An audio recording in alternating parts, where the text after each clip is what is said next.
मित्र, यहाँ के लोकप्रिय सांसद माननीय नैब सिंह सैनी जी, हम सबके लोकप्रिय विधायक माननीय श्री सुभाष सुधा जी, माननीय रामकरण जी, हमारे भारतीय जनता पार्टी के क्षेत्र के अध्यक्ष राजकुमार जी, अन्य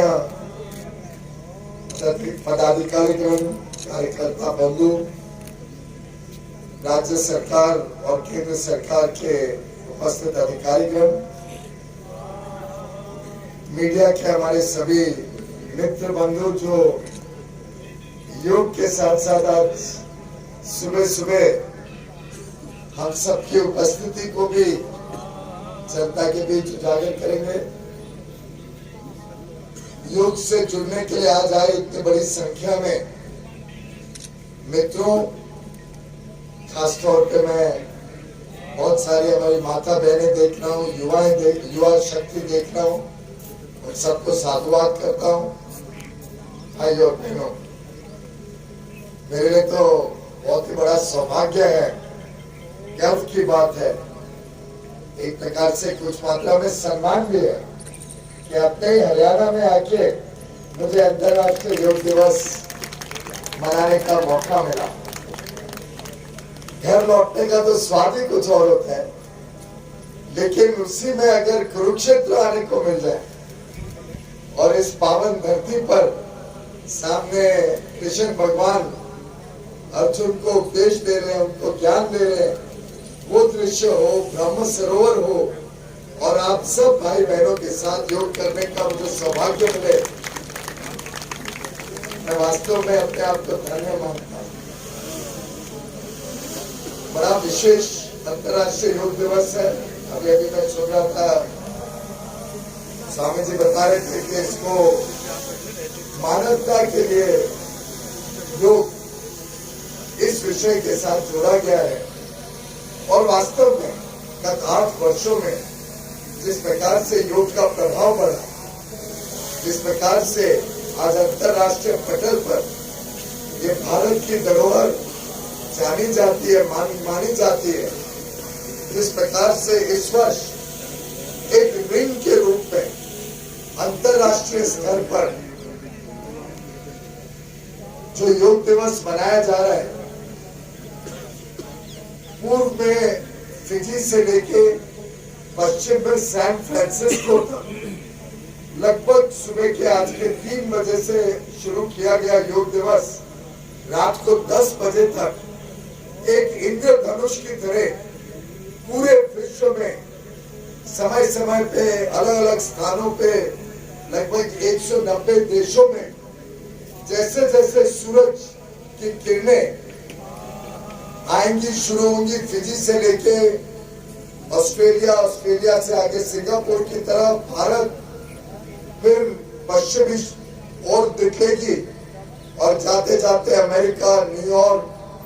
शिकागो और फिर सैन फ्रांसिस्को तक। आप कल्पना करिए क्या दृश्य होगा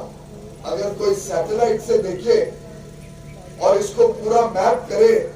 तो मैं समझता हूँ ये एक अनोखा दृश्य, करोड़ों की संख्या में लोग एक ऐसे योग के साथ जुड़ते हुए दिखाई देंगे जो मानवता को भी एक सूत्र में जोड़ता है, जो एक प्रकार से ज्ञान, कर्म और भक्ति का संगम है और सभी के जीवन में खुशहाली भी लाता है, मन की शांति भी लाता है, स्वास्थ्य अच्छा करता है। इतनी सारी परिस्थितियों में हमने देखा कि योग का किस प्रकार से योगदान, योग का किस प्रकार से प्रभाव आज विश्व में बढ़ते जा रहा है। मैं समझता हूँ कोविड महामारी के दौरान भी कई लोगों ने महसूस किया कि योग से हम स्वस्थ भी रहे। मैं अपने आप को मानता हूँ कि जो पहली 2 वेव्स थी जिसमें ज्यादा प्रभाव रहा कोविड का, और हम तो दिन रात काम में लगे थे, हमारे ऊपर जिम्मेदारियां थी, हमको लॉकडाउन के बीच भी काम करना था, ट्रेनें चलानी थी, सामान की ट्रेनें, फ्रेट ट्रेन चल रही थी, सब जगह खाद्य पदार्थों का वितरण चल रहा था। पब्लिक स्टॉक के द्वारा जो फूड सिक्योरिटी में खाद्य दिया जाता है, प्रधानमंत्री जी ने अतिरिक्त प्रधानमंत्री गरीब कल्याण अन्न योजना के माध्यम से लगभग 880 करोड़ लोगों को 80 करोड़ लोगों को हर महीने 5 किलो अतिरिक्त अनाज जो फूड खाद्य सुरक्षा में जो मिलता है, 80 करोड़ लोगों को उसके अतिरिक्त 5 किलो और हर महीने ऐसे 25 महीने तक जो दिया और जो अभी भी चल रहा है।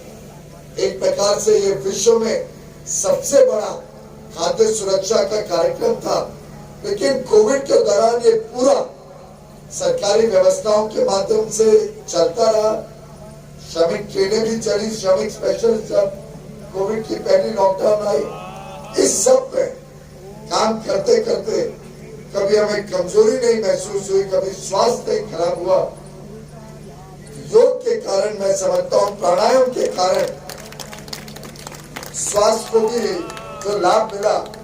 उसके लिए वास्तव में मैं योग सिखाने वाले हमारे सभी गुरुओं का, स्वामी जी का, सभी का धन्यवाद करना चाहूँ। इससे मैं तो बहुत पहले योग करता था, दिल्ली आने के पहले मुंबई में, फिर दिल्ली आके कामकाज में छूट सा गया। माननीय प्रधानमंत्री नरेंद्र मोदी जी ने एक दिन मुझे प्रोत्साहित किया, खासतौर पे मुझे गले की तकलीफ रहती है, तो प्रधानमंत्री जी जो सभी की चिंता करते रहते हैं, चाहे वो उनके कार्यालय में कोई कर्मचारी हो, चाहे भारतीय जनता पार्टी का कोई कार्यकर्ता हो, चाहे समाज का कोई व्यक्ति हो, हर भारतवासी की चिंता करना उनकी संवेदनशीलता का प्रतीक है। और मेरी भी चिंता करते हुए उन्होंने मुझे सलाह दी। और ये बात है, जब पहला कोविड का वेव आया था, लगभग 2020 की बात कर रहा हूं, कि पीयूष तुमने भी योग करना चाहिए, तुम अगर प्राणायाम करोगे तो गला खुलेगा, गले से बोलना आसान होगा। और वास्तव में अगर मुझे पहले ऐसे भाषण देना होता था तो मैं नमक के पानी के किनारे करके आता पहले, या हल्दी और शहद खा के आता कि मुंह खुला रहे, बोल सकूं। लेकिन जब से